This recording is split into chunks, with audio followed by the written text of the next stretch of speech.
ইবাদত করার সুযোগ করে দিলেন। সে আল্লাহ তাআলার দরবারে আমরা দিল খুলে শুকরিয়া আদায় করছি, আলহামদুলিল্লাহ। লক্ষ কোটি দরুদ ও সালাম বিশ্বের মানবতার দূত রাহমাতাল লিল আলামিন সাইয়্যিদুল মুরসালিন শাফিউল মুজলিমিন আহমদ মুস্তাফা মুহাম্মদ মুস্তাফা সকলে বলি সাল্লাল্লাহু আলাইহি ওয়াসাল্লাম। মুআজ্জাজ হাজিরিন, আল্লাহ তাআলার কোরআনুল কারীম থেকে দুইটি আয়াত তেলাওয়াত করেছে।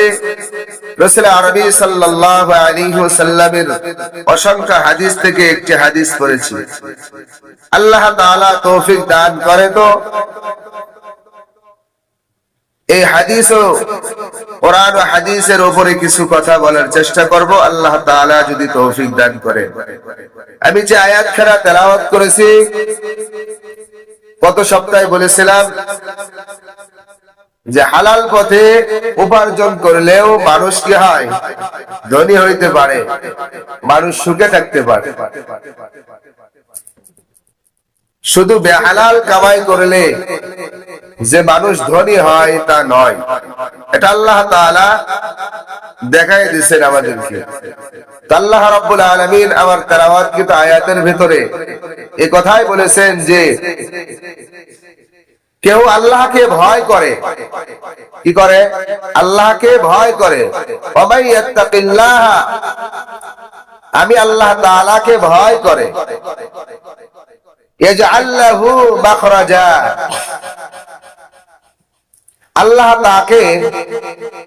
আল্লাহ তার জন্য একটি উৎস সৃষ্টি করে দিবেন। যে কোনো জিনিসের একটা কি লাগে? উৎস লাগে। একটা পথ আল্লাহ তাআলা বাতায়া দিবেন। একটা কাজ হোক, যে কোনো পদ্ধতিতে আল্লাহ তাআলা আপনাকে সাহায্য করবে। এর মাধ্যমে আমি আপনি হালাল উপার্জন করতে পারবো।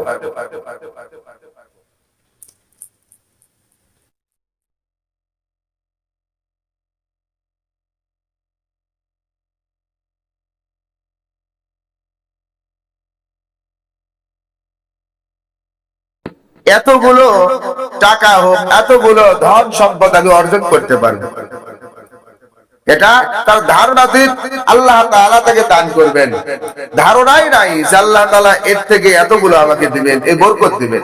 তার মানে আল্লাহ রাব্বুল আলামিন অল্পতেই আপনার আমার কি দেবেন?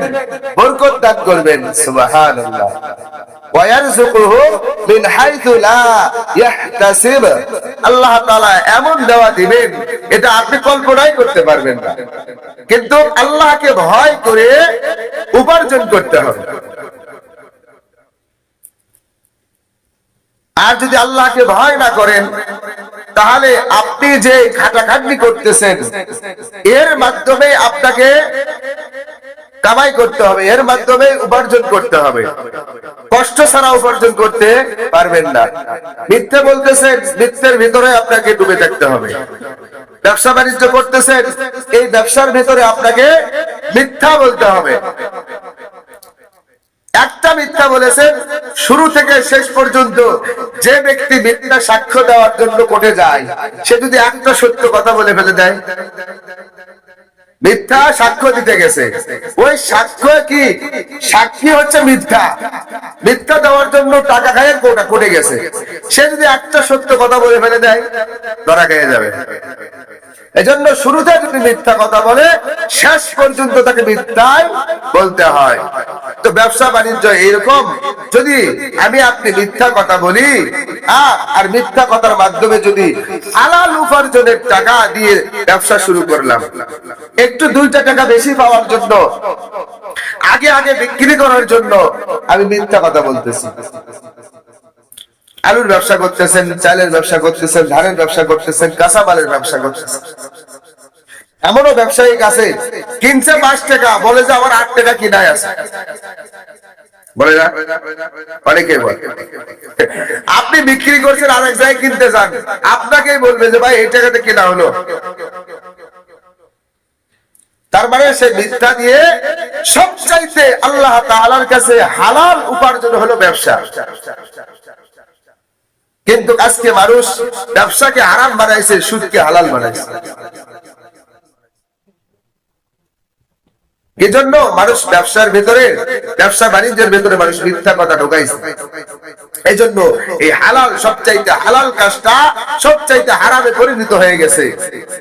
আর যেটা হালাল সুদ বলে ওইটা মানুষ হারাম, হালাল হারাম ছিল ওইটাকে হালাল মনে করে মানুষ ব্যবহার করে। তো যাই হোক, আল্লাহ তাআলাকে ভয় করে আমাদের অতীতে যেইগুলো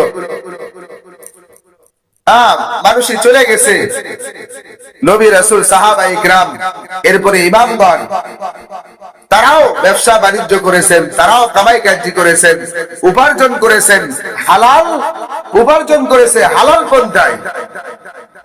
তারাও কিন্তু কোটিপতি লক্ষপতি, তারাও ধনী ছিলেন। এজন্য আল্লাহ তাআলা কি বললেন, ওয়া মান ইয়াত্তাকিল্লাহা ইয়াজআল লাহু মাখরাজা, যে আমি আল্লাহ তাআলাকে তোমরা ভয় করো, আমি আল্লাহ রাব্বুল আলামিন তোমাদের জন্য এমন রিজিক রেখে দিয়েছি যে রিজিক তুমি কখনো কল্পনা করো নাই। সুবহানাল্লাহ। ইমাম আবু হানিফা রাহমাতুল্লাহি আলাইহি, আমাদের ইমামের নাম কি? আমরা কোন মাযহাবের লোক? ইমামে আবু হানিফা। আমরা হানাফি বলি না, কি জন্য? আমাদের ইমামের নাম কি? ইমামে আবু হানিফা। তার নাম কি ছিলেন? নোমান ইবনে সাবিত। কি ছিলেন? হ্যাঁ, পরবর্তীতে নাম কি হয়েছে? ইমামে আবু হানিফা। তো তিনিও কিন্তু বড় একজন ধনত্ব ব্যক্তি ছিলেন। আল্লাহর পথে চলে নাই, যদি না চলে তাকে আমরা ইমাম মানতাম না। আল্লাহ তাআলা তিনাকে ইমাম বানাইছেন, ধর্মের ইমাম বানাইছেন। আমরা তার বাতলানো, তার দেখানো পথ হিসেবে আমরা চলি, তার পথে আমরা চলতেছি। সে যে সিস্টেমে যেটা বলেছেন আল্লাহ আল্লাহর রাসূলের তরিকায়, ওই তরিকায় আমরা কি চলতেছি। গত সপ্তাহে বলেছিলাম ওসিলা খুঁজতে গিয়ে মানুষকে মানানো হয়। কাকে মানতে হবে? কোরআন ও হাদিস, কোরআন ও সুন্নাহ অনুযায়ী যেটা আমল আল্লাহ তাআলা দিয়েছেন, এই আমল যদি কোনো বান্দা বাতলাইয়া দেয়, বলিয়া দেয়, দেখাইয়া দেয়, ওই অনুযায়ী আমল করে আপনাকে আমাকে ওসিলা তালাশ করতে হবে। মুরিদ হইলেন, পীর বাবা বললো নামাজ লাগবে না, রোজা লাগবে না, তাহলে এই বিনা দলিলে টাটকা মুনাফিক, টাটকা ভণ্ড, এর কোনো দলিল লাগবে না। যখন বলবে যে আমাকে মানলেই সব পাপ, আর কোনো দলিল লাগবে না, আল্লাহকেই তো মানি, আল্লাহকেই তো মানি, আবার আল্লাহর ইবাদত করা লাগে। তো যাই হোক, তাহলে হালাল পন্থায় আপনাকে আমাকে সততার সাথে ব্যবসা বাণিজ্য করতে হবে। ইমাম আবু হানিফা রাহমাতুল্লাহি আলাইহি, তিনার মাদ্রাসা ছিলেন, তিনার মাদ্রাসায় লক্ষ লক্ষ ছাত্র ছিলেন। কতগুলো? লক্ষ লক্ষ ছাত্র। এখন তো সাউন্ড বক্সের সিস্টেম এসেছে, মাইকের সিস্টেম এসেছে, তখন এইরকম সিস্টেম ছিল না।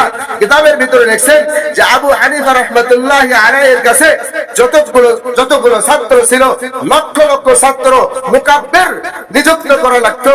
যেই রকম ভাবে যারা যারা নামাজে মাইক নাই, আমরা কি করি? মুকাব্বির একজন পেছনে শুধু আল্লাহু আকবার তাক দেওয়ার জন্য কি করা হয়? নিযুক্ত করা হয়। এইরকম ভাবে তেনার ক্লাসের ভিতরে মুকাব্বির একজন শুনে আরেকজন শুনতো, আরেকজন শুনতো, আরেকজন বলতো, এইরকম ভাবে ক্লাস পরিচালনা করতো। তাহলে কতগুলো ছাত্র হতে পারে? আমি এখানে কথা বলতেছি, যদি 1000 লোক বসে, শুনতে পারবে না? শুনতে পারবে। তাহলে লক্ষ লক্ষ ছাত্রকে তিনি শিক্ষা দান করতেন। শুধু শিক্ষায় দান করতেন তা নয়, তাদের যে ভরণ পোষণ, তাদের যে খরচা আছে, এইগুলো তিনি নিজে একা দায়িত্ব নিয়ে তাদেরকে এইগুলো খরচা আদি করতেন। সুবহানাল্লাহ। কতগুলো লক্ষ লক্ষ ছাত্রকে খাওয়াইতেন, লেখাপড়ার যাবতীয় খরচ তিনি বহন করতেন। তাহলে টাকা পয়সা মনে হয় কম ছিল? পারবেন লক্ষ গেলে এক বেলা কিনে দিছে। তিনিও তো ধর্মের একজন কি ইমাম, তিনি কি সততার সঙ্গে চলে নাই? হ্যাঁ, চলেছে। বলে এতগুলো ছাত্রকে তিনি খাওয়াইতেন, মাসের পর মাস, বছরের পর বছর এইরকম ভাবে তিনি চালাইছেন। তা তেনার কি ছিল? ব্যবসা ছিল। এই ব্যবসার ভিতরে, ব্যবসা বাণিজ্যের ভিতরে তার সততা ছিল। কোন মার ধরের কোন সিস্টেম ছিল না।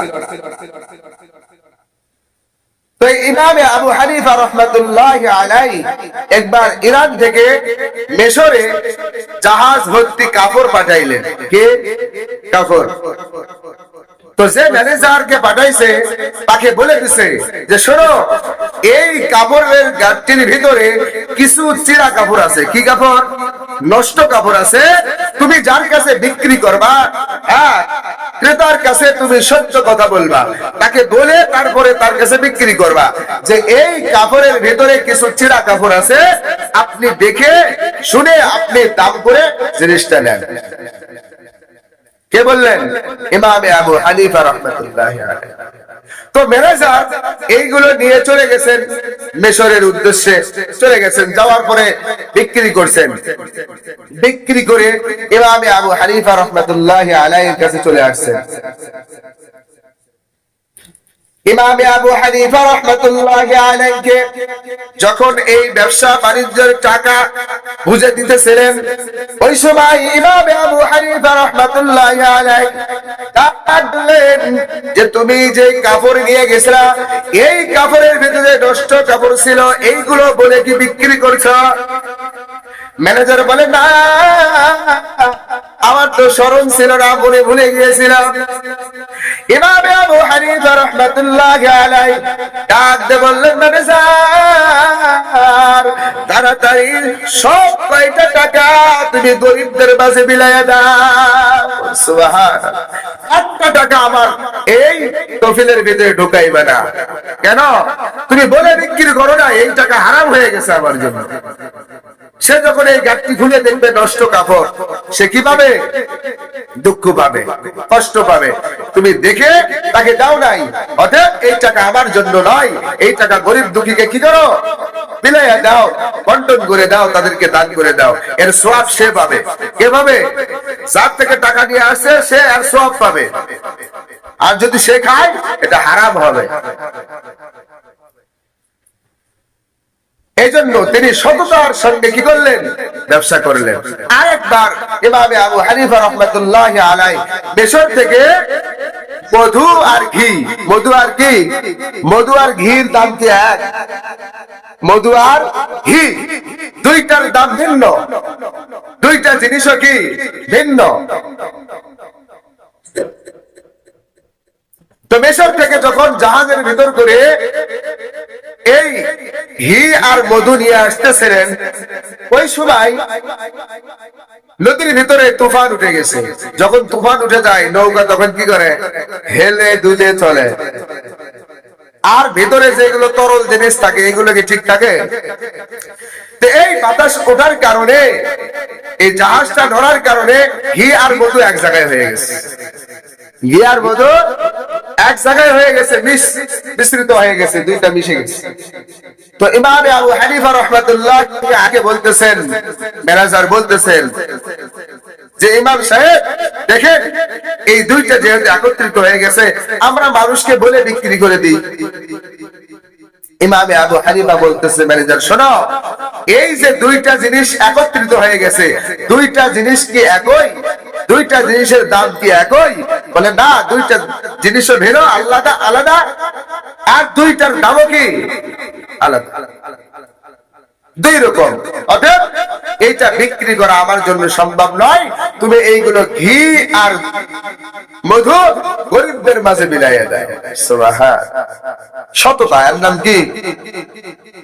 তারপরেও তিনি কি ছিলেন? ধনী ছিলেন। আল্লাহ তাআলা কি বললেন? ওয়া মান ইয়াত্তাকিল্লাহা ইয়াজআল লাহু মাখরাজা। যে বান্দা বান্দি আমাকে ভয় করবে, আমি আল্লাহ তাআলাকে ভয় করবে, আমি আল্লাহ তাআলা তাকে এমন ভাবে রিজিক দান করব, সে বুঝতেই পারবে না, টের পাবে না। আমি আল্লাহ তাআলা তার ধারণার অতীত আমি আল্লাহ তাআলা তাকে দান করব। সুবহানাল্লাহ। ইমামে আবু হানিফার কাছে আমরা হলে কি করতাম আল্লাহ জানেন। ইমামে আবু হানিফা রাহমাতুল্লাহি আলাইহির কাছে একজন মহিলা আসছিলেন। আমাদের ইমামের হিসাব করে সাহাবায়ে কেরামের কথা বাদ, তাদের তো ছিলেন উচ্চ পর্যায়ের, কিন্তু আমাদের ইমামে আবু হানিফা রাহমাতুল্লাহি আলাইহি যিনি আমাদের ধর্মের ইমাম, তিনি আমাদের মাযহাবের ইমাম, ইনার সততা দেখে মানুষের সঙ্গে কোনো ধোঁকাবাজি করে নাই। মহিলা মানুষ দেখলে তো আমরা আরো বেশি ধোঁকাবাজি করে, 1 টাকার জিনিস 5 টাকা চাইয়ে বসেই থাকে, যে হ্যাঁ চাইলে তো 5 টাকা না দিলে 3 টাকা দিবে না। আপনি সততার সঙ্গে ব্যবসা বাণিজ্য করেন, আপনি সততার সঙ্গে দুনিয়ার ভিতরে চলেন, আল্লাহ রাব্বুল আলামিন আপনার রিজিকের ভিতরে কি দেবেন?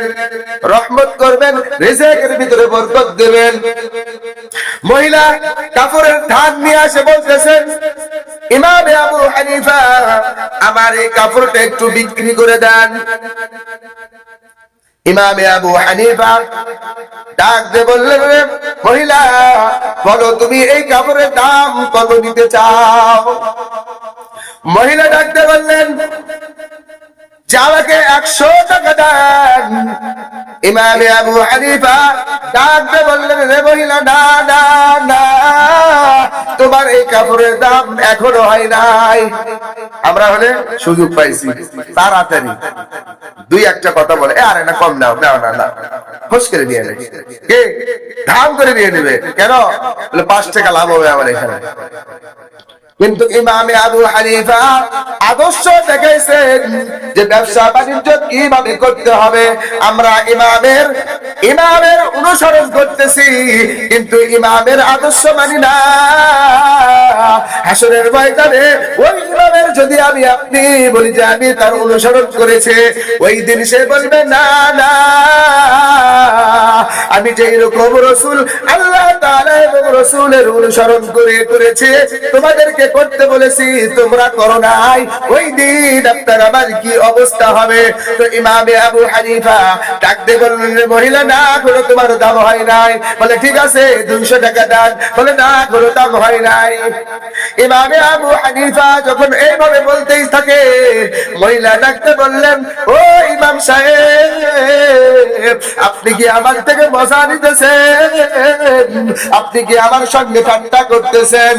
ইমামে আবু হানিফা ডাকতে বললেন, না মহিলা না, আমি তোমার সঙ্গে কোনো ঠাট্টা করতেছি না। তোমার এই কাপড়ের দাম 100 টাকাও নয়, 200 টাকাও নয়, এই কাপড়ের দাম 500 টাকা। ধরো তুমি 500 টাকা নিয়ে যাও। সুবহানাল্লাহ। এর নাম কি? সততা। সে চাইলো 100 টাকা, বলে না দাম হয় নাই। বলে 200 টাকা দেন, কয় না তাও দাম হয় নাই। এইরকম ভাবে ইমামে আবু হানিফা রাহমাতুল্লাহি আলাইহি মহিলাকে ঠকাইতে পারতেন না? ঠকাইতো না তো, সে দাম চাইছে, আমি ওই দামই নিয়েছি, ঠকাইলাম? কিন্তু না, সে ঠকে যাইতেছে, এটা আমি দেখতেছি। আমি যে জিনিসের ব্যবসা বাণিজ্য করি, আমি তো সেইটার কি দাম জানি না? অবশ্যই জানি। সীমিত লাভ করেন, আল্লাহ তাআলা ওইটার ভিতরে কি দেবে? বরকত দেবেন। উপরে রাখছেন বড় বড় আলু, নিচে রাখছেন সব ছোট। এই হচ্ছে আমাদের কি ব্যবসা।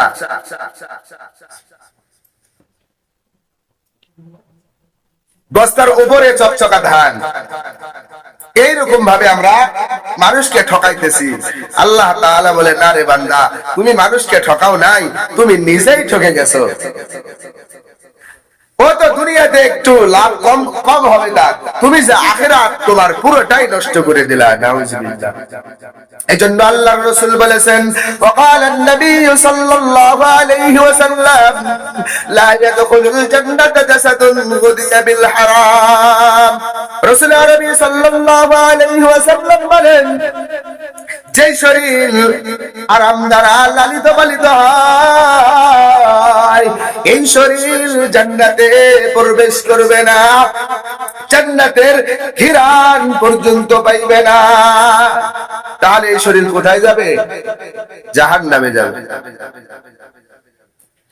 লালিত পালিত আপনার নিজের শরীরটাও করতেছেন, নিজেও খাইতেছেন, আবার নিজের স্ত্রী সন্তানাদি যারা আছে সবাইকে খাওয়াইতেছেন।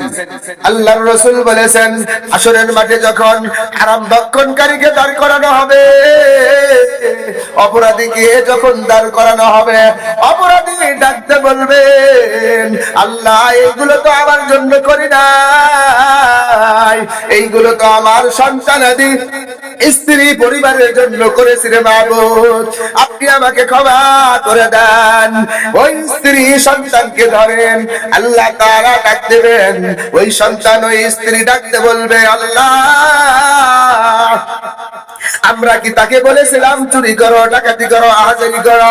তুমি কি মিথ্যা কথা বলে মানুষকে ঠকায়া আমাদেরকে লালন পালন করো, এই কথা কি তাকে আমরা বলেছিলাম? সে বলবে, না, আমাকে বলে নাই।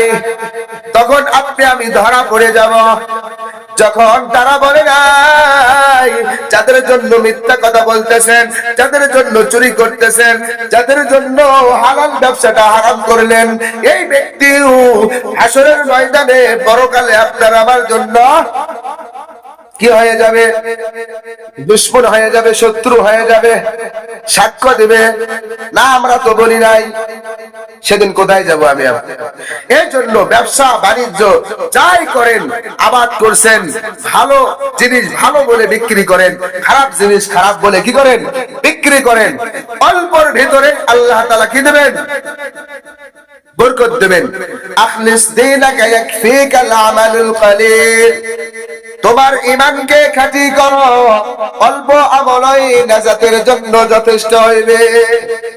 এটা আমরা ছোট থেকে মানুষ সন্তানদেরকে পড়াই, যখন আলিফ বা পড়ে তখন এই হাদিস পড়ানো হয়। কি জন্য? এই সন্তান যেন ছোট থেকে এই কি শেখে? হালাল জিনিসটা শেখে, অল্প অর্জন করুক, কিন্তু সেই জিনিসটা কি যেন হয়? ভালো হয়, ওইটা যেন অন্তর থেকে হয়, ঈমানটা যেন খাঁটি থাকে। এই জন্য ছোট থেকে এটাকে শিক্ষা দেওয়া হয়। আমরা এখন বৃদ্ধ হয়ে গেছি, জোয়ান হয়ে গেছি, এখনো এই কথাটা জানি না, এজন্য মানতেও পারি না। তো যাই হোক, আমরা যেটাই বিক্রি করি, অল্প ব্যবসা করতেছি, এর ভিতরে আমরা মিথ্যা বলবো না। এই মিথ্যা বলার কারণে আল্লাহ তাআলা এর ভিতরে বরকত দান করবেন না। অল্প কামাই করেন, সত্য বলেন, মানুষকে ঠকায়েন না, বাস আল্লাহ তাআলা এর ভিতরে আপনি শান্তি দিবে। এই টাকা পয়সা নাড়াচাড়া করে কিভাবে শান্তি উপভোগ করবেন? অশান্তির পথে